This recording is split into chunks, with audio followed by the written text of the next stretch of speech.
Assalamualaikum.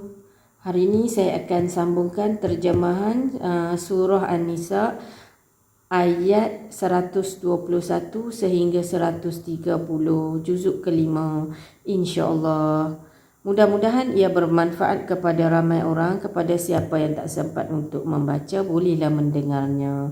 Sila share video saya sebanyak-banyaknya supaya ramai orang mendapat manfaat. Dan sila like video saya dan juga komen yang murni-murni, insya-Allah. Bismillahirrahmanirrahim. Mereka yang tertipu itu tempatnya di dalam neraka jahanam, dan mereka tidak ada tempat lain untuk lari darinya.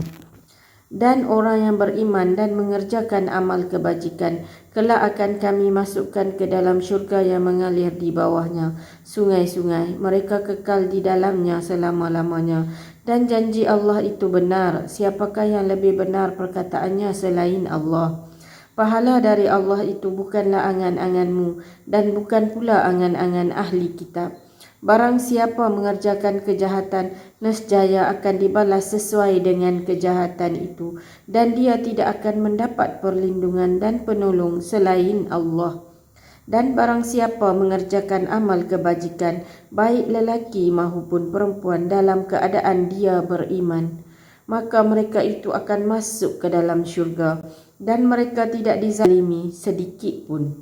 Dan siapakah yang lebih baik agamanya daripada orang yang dengan ikhlas berserah diri kepada Allah, dan dia juga mengerjakan kebaikan dan mengikuti agama Ibrahim yang lurus. Dan Allah telah memilih Ibrahim menjadi kesayangannya. Dan milik Allah lah apa yang ada di langit dan apa yang ada di bumi, dan pengetahuan Allah meliputi segala sesuatu. Dan mereka meminta fatwa kepadamu tentang perempuan. Katakanlah, Allah memberi fatwa kepadamu tentang mereka, dan apa yang dibacakan kepadamu dalam Al-Quran juga memfatwakan tentang para perempuan yatim yang tidak kamu berikan sesuatu mas kawin yang ditetapkan untuk mereka, sedangkan kamu ingin menikahi mereka, dan tentang anak-anak yang masih dipandang lemah. Dan Allah menyuruh kamu agar menguruskan anak-anak yatim secara adil. Dan apapun kebajikan yang kamu kerjakan, sesungguhnya Allah Maha mengetahui. Dan jika seorang perempuan khawatir suaminya akan nusyus atau bersikap acuh tidak acuh, maka keduanya dapat mengadakan perdamaian yang sebenarnya.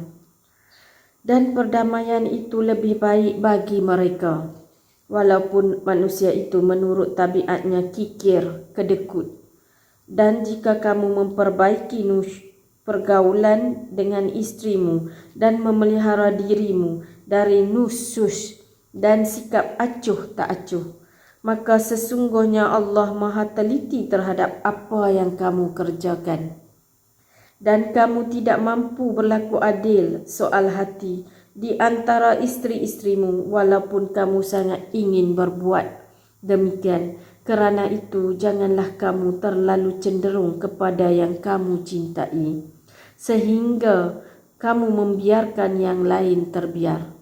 Dan jika kamu melakukan kebaikan dan memelihara diri dari kecurangan, maka sesungguhnya Allah Maha Pengampun lagi Maha Penyayang. Dan jika keduanya bercerai, maka Allah akan mencukupkan keperluan masing-masing dari kurniaannya, dan sesungguhnya Allah Maha luas kurniaannya lagi Maha bijaksana. Inilah terjemahan surah An-Nisa juzuk kelima ayat 121 sehingga 130. Masya Allah, sangat mendalam isi dan maknanya kalau kita betul-betul menghayati ayat ni, ayat-ayat terjemahan Al-Quran ini, kerana dia dengan jelasnya memberitahu atau memberi kita penjelasan mengenai balasan orang yang berbuat kebaikan akan mendapat kebaikan dan orang yang berbuat kejahatan dia akan mendapat balik kejahatan itu.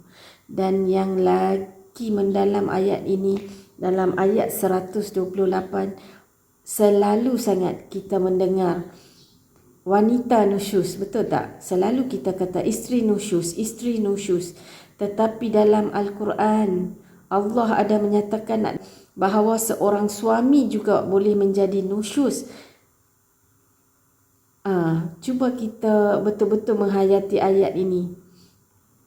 Ada Allah berfirman dalam Al-Quran berkaitan dengan suami juga boleh kategorikan nusyus. Ada juga tindakan-tindakan suami yang boleh menyebabkan suami itu nusyus, bukan isteri saja nusyus.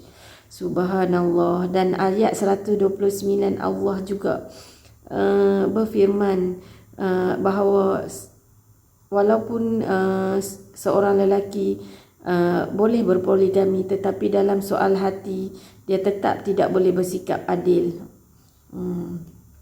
Masya Allah. Begitulah mendalamnya terjemahan ayat Al-Quran untuk kita hayati 121 sehingga 130 ini. Banyak sebenarnya ilmu yang kita boleh dapat daripada ayat ini kalau kita betul-betul memahami dan menghayati makna yang Allah cuba sampaikan. Jadi bertadaburlah sentiasa Al-Quran, bertadabur, bacalah Al-Quran, fahamilah maksud dia. Masya Allah, memang Al-Quran ni pedoman sepanjang zaman. Sebab masih lagi relevan untuk zaman sekarang. Masih lagi relevan, Masya Allah. Apabila saya banyak bacakan terjemahan ini, barulah saya sangat memahami isi-isi Al-Quran, apa yang cuba Allah sampaikan kepada kita. Masya Allah. Peganglah Al-Quran ini sekuat-kuatnya supaya kita tidak tercicir. Jagalah solat kita sentiasa supaya kita ada tempat untuk kita sentiasa berbicara kepada Allah. Kerana dalam solatlah kita boleh berbicara kepada Allah. Dan Al-Quran ini adalah satu cara Allah berbicara dengan kita. Jadi setiap persoalan kita boleh dapat penjelasannya dalam Al-Quran sebenarnya. Dan jagalah hati kita supaya hati kita sentiasa fokus kepada Allah, tidak kepada makhluk.